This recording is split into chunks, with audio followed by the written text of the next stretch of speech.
E a notícia é: Justiça anula a condenação após empregada doméstica indicar endereço errado do patrão de propósito. Eu preciso que vocês prestem atenção porque eu vou falar de 2 processos aqui.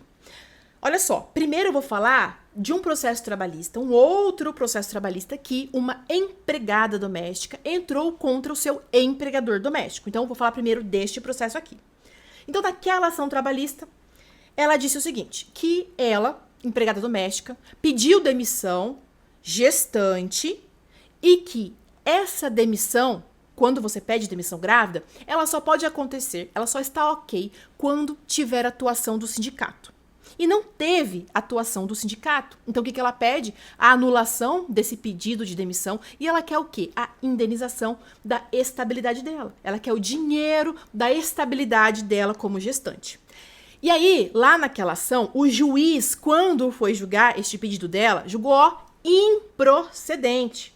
Ela não gostou nada disso, recorreu para o TRT e o desembargador entendeu de forma completamente diferente. Deu para ela a indenização. Deu para ela a indenização da estabilidade gestacional. E aí é o seguinte, então, depois dessa condenação que teve lá naquele processo, aquele processo lá, ele entrou na fase de execução. O que é a fase de execução no processo? É quando não tem mais recurso, já tem uma decisão final, já sabemos a decisão, agora tem que pagar a dívida trabalhista. Então, execução é o pagamento da dívida trabalhista. Guarda a informação que aquele processo lá está em fase de execução, em fase de pagamento da dívida trabalhista. Agora que eu te expliquei aquele processo lá, eu vou te explicar este processo aqui. Quem entra com essa ação trabalhista aqui, que eu vou falar para vocês agora, é o empregador doméstico contra aquela empregada doméstica. O jogo inverteu agora. Por que ele fez isso? Porque naquele primeiro processo, que eu acabei de falar, ele não se defendeu e ele não compareceu em audiência. E quando isso acontece a revelia. Então, foi declarada a revelia lá naquele processo lá, porque ele não compareceu na audiência e não apresentou defesa. E por que ele não se defendeu? Por que ele não compareceu em audiência? Porque a cartinha da intimação daquele processo lá nunca chegou para o empregador doméstico. Ele nem sabia da existência daquele processo. A empregada doméstica, de forma proposital e agindo de má fé, colocou lá naquela primeira ação um endereço antigo do empregador, sendo que a empregada sabia que ele não morava mais lá. Inclusive, a empregada trabalhava para ele no endereço atual. Então, ela, de forma proposital, colocou um endereço antigo. Para quê? Para a cartinha nunca chegar para ele, para acontecer a revelia propositalmente. E como ele ficou sabendo daquela ação trabalhista lá? Porque, lembra que eu disse para vocês que o processo está na fase de execução, de pagamento da dívida trabalhista?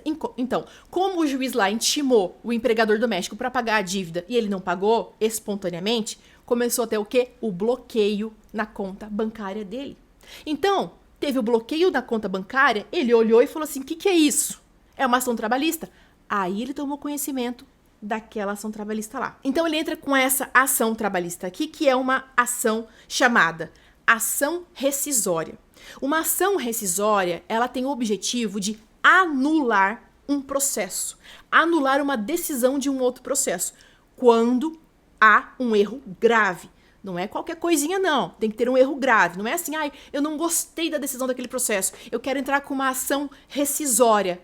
Aí você pega um advogado, vamos anular aquele processo? Não, tem que ter um erro grave, grave o bastante para anular um processo inteiro. E aí, então, ele entra com essa ação, que é uma ação rescisória, pedindo a anulação daquela decisão lá, porque por culpa exclusiva da empregada doméstica, a cartinha nunca chegou para ele. E uma curiosidade, a ação rescisória, você não entra com essa ação no juiz, para o juiz. Você entra com essa ação aqui direto no TRT. Quem analisa primeiro é o desembargador. Então, o desembargador, quando foi julgar a ação, julgou a ação, procedente. Esta ação aqui foi julgada procedente. Ao analisar o caso, o desembargador entendeu que a notificação inicial do primeiro processo foi enviada para o endereço antigo do empregador doméstico, onde ele já não morava mais. Os documentos mostraram que ele vivia em outro endereço desde 2016. O novo endereço dele é desde 2016. O desembargador também destacou um ponto importante. Como se tratava de trabalho doméstico, a empregada doméstica sabia, obviamente, onde o empregador realmente morava, porque era justamente ali onde ela prestava serviço. Além disso, os registros de entrada e saída do condomínio mostraram que ela comparecia diariamente no local de trabalho. Então, o empregador doméstico pega esse relatório de entrada e saída dela para comprovar. Ela sabia sim onde era o meu endereço. Ela trabalhava comigo no endereço atual. Por isso, o desembargador concluiu que a indicação do endereço antigo não foi um simples erro sem importância. Na visão dele, isso impediu que o empregador doméstico soubesse da existência do processo, comparecesse à audiência e apresentasse defesa. Ou seja, o processo correu sem ele e sem que ele tivesse a chance de se defender. Diante disso, então, o desembargador anulou a condenação daquele processo, determinou que fossem desfeitos todos os atos praticados desde a notificação inicial. Então, cancela tudo. Agora é a partir da petição inicial da empregada doméstica, vai notificar novamente agora o empregador no endereço correto e aí sim agora o processo vai correr normalmente. Além disso, o desembargador entendeu que a conduta da empregada doméstica configurou litigância de má-fé. Litigância de má-fé é quando uma das partes age de forma desonesta, querendo prejudicar alguém. Então, o desembargador viu que ela realmente agiu com litigância de má-fé e condenou ela a um pagamento de 2% do valor da causa. Então, vai se analisar o valor que ela deu naquela ação lá, quanto que ela pediu de ação trabalhista, e ela vai ter que pagar 2% dessa multa.